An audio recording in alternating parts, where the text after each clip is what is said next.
Bismillahirrahmanirrahim. Rabbi zidni ilma. Assalamu alaikum viewers.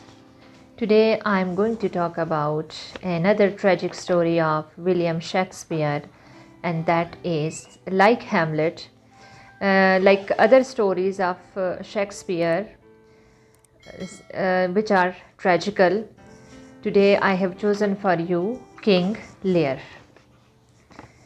King Lear is tragical story. This is story of the old king of England.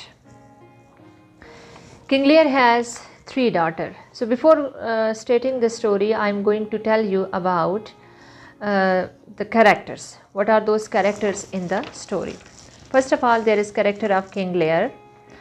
Then he has 3 daughters. One is Goneril, the eldest one. Second is Regan, and third is Cordelia. Now I tell you further that there are the other characters as well. One is Gloucester. He is courtman of loyal and is loyal to the King Lear. He has 2 sons. One is Edgar and other is Edmund. Edgar is his legitimate son and Edmund is his illegitimate son. And this illegitimacy caused Edmund furious and angry all the time. So there are other characters as well, like Kent. Kent is courtman of king and he is also very loyal to the king. 2 other characters are Albany and Cornwall. Albany is Goneril's husband and Cornwall is Regan's husband. Now how the story begins. Story कहाँ से शुरू होती है और कहाँ तक जाती है और इसमें क्या क्या कुछ होता है, तो इसको मैं थोड़ा नरेट करती हूँ आपकी आसानी के लिए. थोड़ी सी लंबी होगी, थोड़ा सा टाइम लगेगा, लेकिन आप इसको एंजॉय करेंगे. स्टोरी का आगाज़ होता है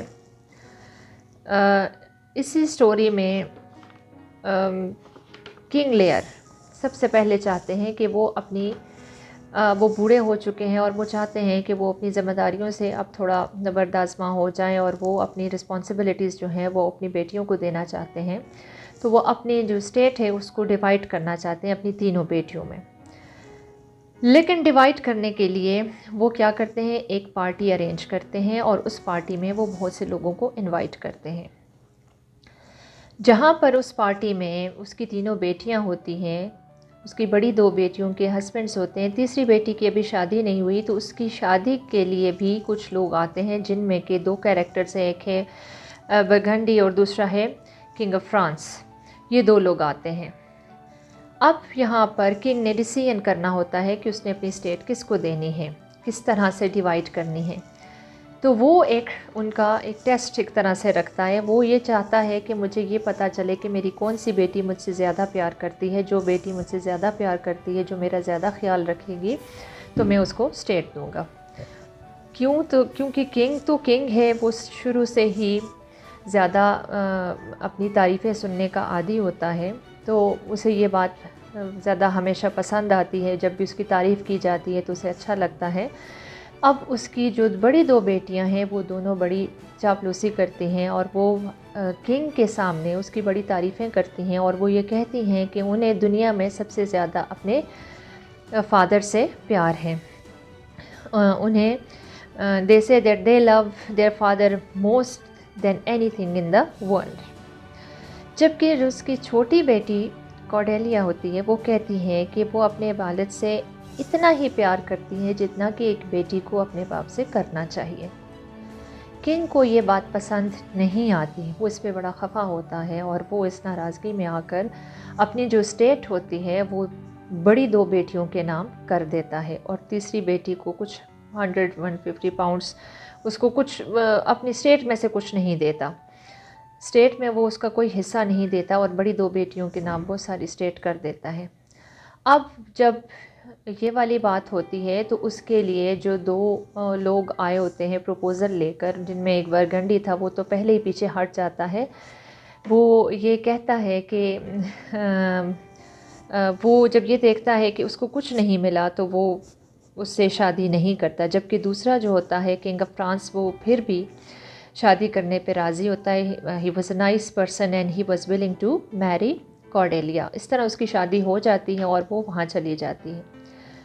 दूसरी तरफ जब दोनों बेटियों को उनके हिस्से मिलते हैं तो वो जायदाद लेकर, वो अपनी मालो दौलत लेकर बड़ी खुश होती हैं। और उसके बाद कुछ अर्सा गुजरता है तो किंग को ख्याल आता है, वो कहता है कि मैं कुछ टाइम रेस्ट करने के लिए अपनी बेटियों की तरफ जाऊँ। अच्छा, इससे पहले इसी इवेंट में ये होता है, इसी दौरान में, उसी पार्टी के दौरान में ये होता है कि जो कैंट होता है किंग का जो कोर्ट मैन होता है वो बहुत ज़्यादा नाराज़ होता है इस बात पे। वो बादशाह के साथ ऑब्जेक्ट करता है, उससे कहता है कि आपने अपनी छोटी बेटी को क्यों हिस्सा नहीं दिया, आप गलत कर रहे हैं, आपको ऐसा नहीं करना चाहिए।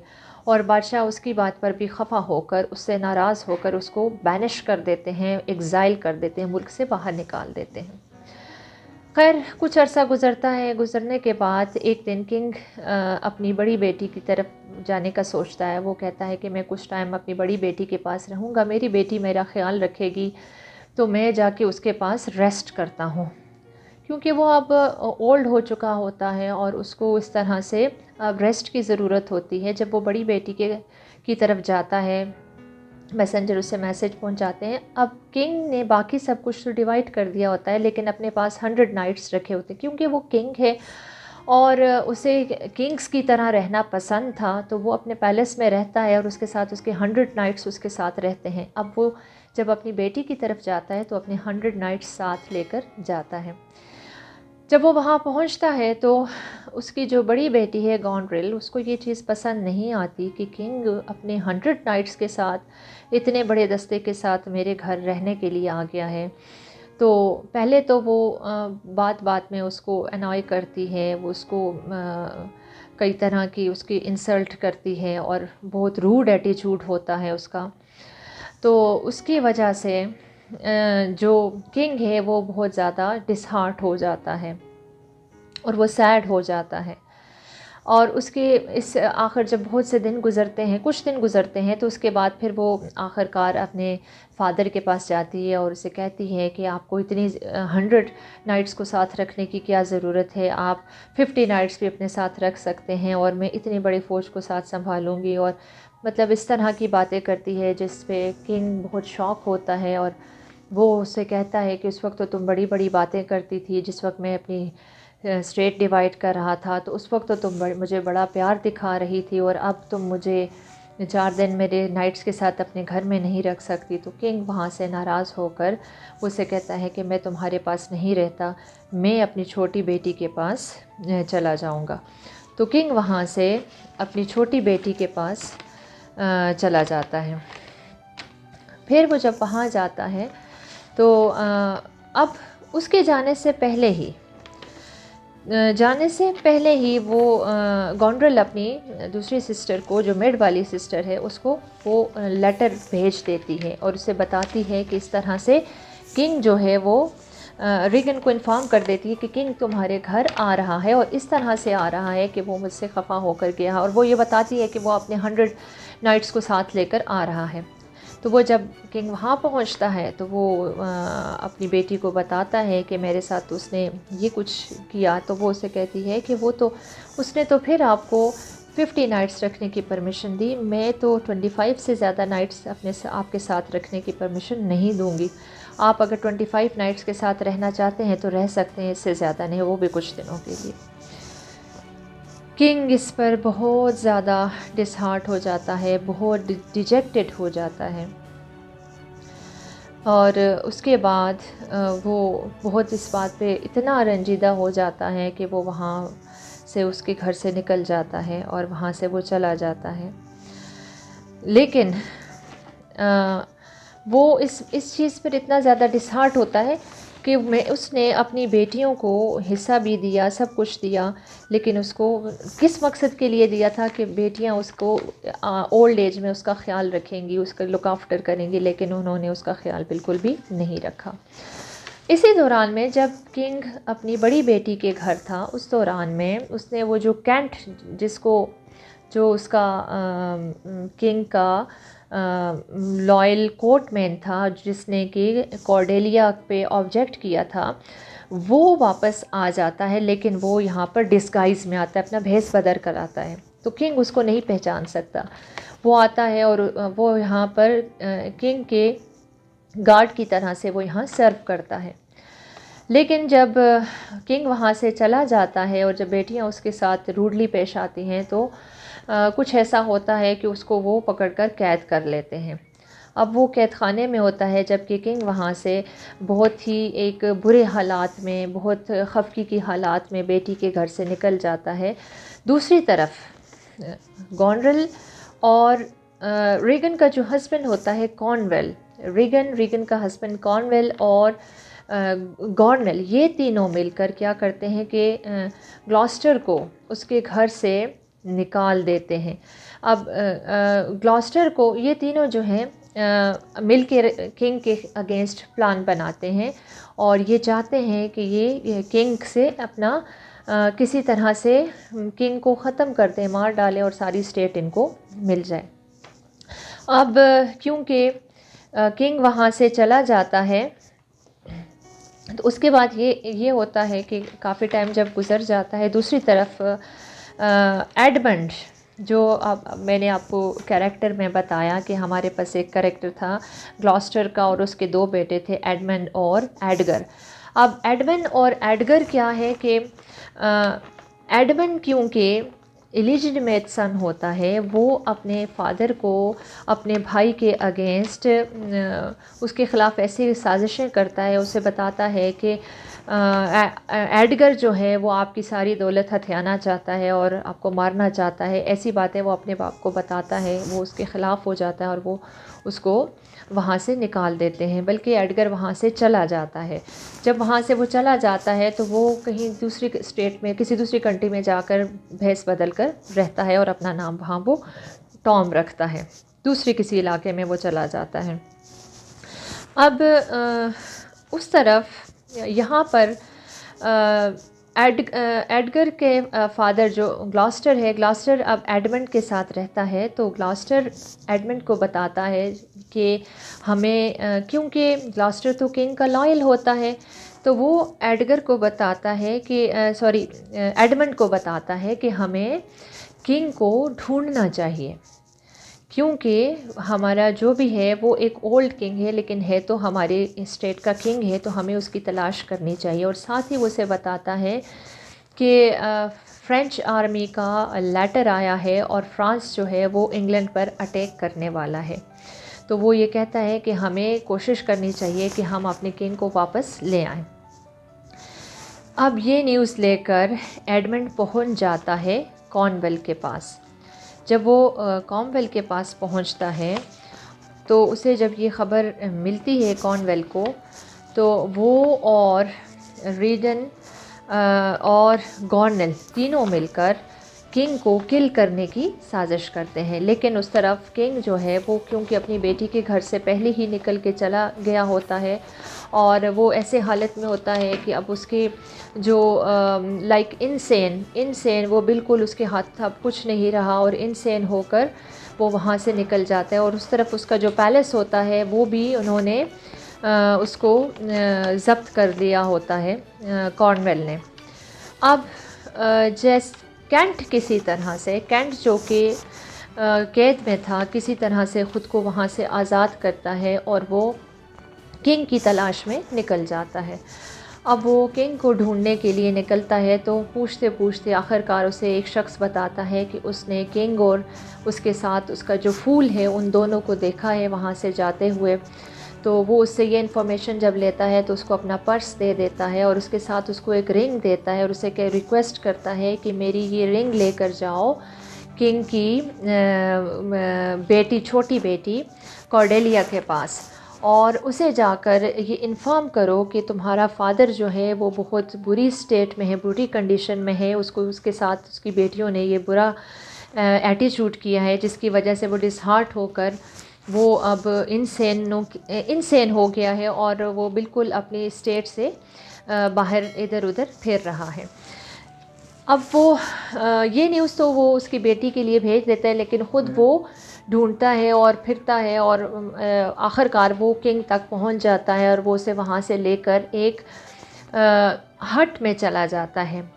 और ये वो हट होता है, उन्हें तो उस वक्त इल्म नहीं होता, लेकिन वो जब वहाँ पहुँचते हैं ये वही हट होता है कि जो ग्लॉस्टर के दो बेटे थे जिनका मैंने आपको पहले भी बताया, एक एडमंड और दूसरा एडगर जिसको ग्लॉस्टर ने अपने घर से निकाल दिया था, ये हट एडगर का होता है जिसने अपना हुलिया बदल दिया होता है और अब वो टॉम के नाम से वहाँ पर रह रहा होता है। अब जब किंग को वहाँ पहुँचाया जाता है, उसके लुक आफ्टर की जाती है, कैंट उसका बहुत अच्छे से ख्याल रखता है, लेकिन दूसरी तरफ क्या होता है कि कॉर्नवेल जो है वो किंग के पैलेस में चला जाता है और वहाँ पर वो उसको जो पैलेस है वो सारा उस पर वो कंट्रोल कर लेता है और उसके साथ साथ वो अपनी जो सिस्टर इन लॉ है गॉनरेल को वो कहता है कि वो जाए एल्बनी के पास और उससे कहे कि वो किंग के अगेंस्ट उनके साथ मिल जाए। लेकिन एल्बनी क्योंकि वो शुरू से ही इनके प्लान में इनके साथ नहीं होता, वो गॉनरेल के अगेंस्ट होता है और वो हमेशा गॉनरेल से ये कहता है कि उसे अपने फ़ादर की रिस्पेक्ट करनी चाहिए, उसे अपने फ़ादर का ख्याल रखना चाहिए। अब गॉनरेल उसे बार बार परसुएट करती है, इस बात पे ज़ोर देती है कि एल्बनी उनका साथ दे और वो मिलकर अगर किंग को ख़त्म कर लें तो वो इस मुल्क के ये सारी स्टेट उनके पास उन्हें मिल सकती है। अब ये होता है कि जो दूसरी तरफ एडमंड है, एडमंड वो उसके साथ मिल जाता है जब उनको वो न्यूज़ देता है कि फ्रांस का किंग जो है वो इंग्लैंड पे अटैक करने वाला है। तो उस दौरान में कॉर्नवेल उसे अर्ल बना देता है ग्लॉस्टर का, वो ग्लॉस्टर का अर्ल बन जाता है और वो इसमें उससे बड़े खुश होते हैं। अब यहाँ पर क्या होता है कि किंग जो है, किंग लेयर, वो तो हट में मौजूद है। अब फोर्स अटैक करने आती है तो जब उस दौरान में उसकी जो छोटी बेटी है किंग लेयर की, कॉर्डेलिया को ये न्यूज़ मिल जाती है और कॉर्डेलिया वहाँ से फ़ोर्स तैयार कर आती है इंग्लैंड पर अटैक करने के लिए। वो अपनी दोनों बहनों के ख़िलाफ़ लड़ने के लिए आती है, अपने फ़ादर को प्रोटेक्ट करने के लिए। जब वो आती है अपनी फ़ोर्स लेकर, तो इस तरफ से जो उसकी दोनों सिस्टर्स हैं, इंग्लैंड की तरफ से उसकी दोनों सिस्टर्स का जो जनरल होता है वो उसको बना लेते हैं एडमंड को। एडमंड उनका जनरल बन जाता है। ग्लॉस्टर इस दौरान में उसको वो कॉर्नवेल जो है ग्लॉस्टर को उसके पीछे कुछ लोग भिजवाता है और ग्लॉस्टर को कैद करते हैं और ग्लॉस्टर जब आता है तो उसकी वो आंखें निकाल देते हैं और उसको महल से बाहर फेंक देते हैं। और कुछ सर्वेंट्स होते हैं कि जो किंग के लॉयल होते हैं और ग्लॉस्टर के साथ भी उनकी कुछ लॉयल्टी होती है, तो वो आउट ऑफ सिंपैथी वहाँ से उसको उठा कर ले जाते हैं और उसको किसी तरह से एडगर तक पहुँचा देते हैं जहाँ पर किंग भी होता है। अब जब कॉर्डेलिया आती है तो वो अपनी स्पेशल टीम भेजती है किंग की तरफ और वो टीम आती है, कुछ लोग आते हैं, वो किंग की बड़ी लुक आफ्टर करते हैं और उसको ट्रीटमेंट देते हैं और उसके वो क्योंकि बहुत ज़्यादा उन स्ट्रेस में से गुजरे होते हैं, तो अब किंग जो है वो अपनी छोटी बेटी से मिलना नहीं चाहते। क्यों? इसलिए नहीं कि उन्हें उस पर गुस्सा था, इसलिए कि वो उससे बहुत ज़्यादा शर्मिंदा थे कि उन्होंने अपनी बेटी के साथ बहुत वो रूडली पेश आए। फिर वो अपनी बेटी से बाद में मिलते हैं तो उससे वो फिर वो कहते हैं कि उन्होंने उसके साथ बुरा किया, लेकिन बेटी कहती है कि कोई बात नहीं है, चलें जो हुआ सो हुआ। लेकिन अब कहानी आगे बढ़ती है दूसरी तरफ कि जब अटैक हो रहा होता है, कॉर्डेलिया जब अपनी फ़ोर्स के साथ जब उनके साथ लड़ाई करती है, जंग होती है, तो एडमंड ये जंग जीत जाता है। क्या मतलब हुआ कि इंग्लैंड ये जंग जीत जाता है, इंग्लैंड की फ़तह होती है और फ्रांस की शिकस्त हो जाती है। किंग लेयर और उनकी छोटी बेटी कॉर्डेलिया को वो कैद कर देते हैं और उन्हें कैद खाने में डाल देते हैं। कॉर्नवेल जो होता है वो पैलेस पर पहले से ही उसका कंट्रोल होता है। अब दरमियान में जो एडमंड है, इसका एक और भी इसने एक तरफ कॉन्फ्लिक्ट में अपने फादर को डाला था, तो दूसरी तरफ उसने कॉन्फ्लिक्ट इस तरह से किया कि जो दोनों सिस्टर थी, जो दोनों एल्डर सिस्टर्स हैं कॉर्डेलिया की, वो दोनों गॉनरेल और Regan, both of them were they had affair with Edmund. Both of them wanted to marry him. दोनों से शादी करना चाहती थी, लेकिन ऐसा हुआ कि जब गॉर्नल को ये पता चला कि रीगन उससे शादी करना चाहती है, तो गॉर्नल ने रीगन को पॉइज़न देकर उसको मार दिया।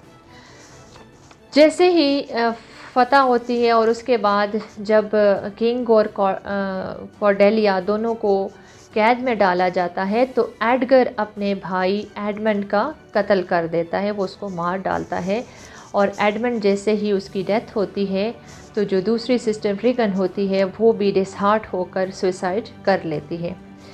इसके बाद किंग और उसकी बेटी, इस दौरान में एडमंड के मरने से पहले एडमंड ने एक कैप्टन को ये ड्यूटी दी होती है कि वो कैद खाने में जाकर किंग और उसकी बेटी को मार डाले, और मरने से पहले उसने ये न्यूज़ उसको बता दी थी। जो अब एक ही कैरेक्टर पीछे रह गया था और वो था एल्बने को ये बात उसने बता दी थी कि मैंने कैप्टन को भेजा हुआ है किंग और उसकी बेटी को मारने के लिए। तो वो फ़ौरन से सिपाहियों को भेजते हैं मदद के लिए, लेकिन उनको पहुंचने में बहुत देर हो जाती है। जब वो वहां पहुंचते हैं तो किंग लेयर की गोद में उसकी बेटी की डेड बॉडी होती है, और वो किंग लेयर जो उस वक्त बिल्कुल इनसेन हो चुका होता है, जिसका अब जहनी हालत बिल्कुल ख़राब हो चुकी होती है इतने दुख उठाने के बाद, तो वो कहता है कि मैं अपनी बेटी को तो नहीं बचा सका, लेकिन उस कैप्टन को मैंने मार दिया है। और फिर वो इस कदर उसको दुख होता है, इतना सदमा होता है कि उसी दौरान में उसकी भी डेथ हो जाती है। अब मोस्ट ऑफ द कैरेक्टर्स क्योंकि इस स्टोरी में उस वक्त तक उनकी डेथ हो चुकी है, एक ही कैरेक्टर पीछे बचा और वो थे एल्बनी जो थे वो किंग ऑफ द स्टेट बन गए। एज़ यू नो कि एल्बनी एक वो कैरेक्टर था जो इनमें थोड़ा बेहतर कैरेक्टर थे, और वो फिर स्टेट के किंग बन जाते थे। तो ये थी स्टोरी किंग लेयर की। आई होप कि आपको ये पसंद आई होगी।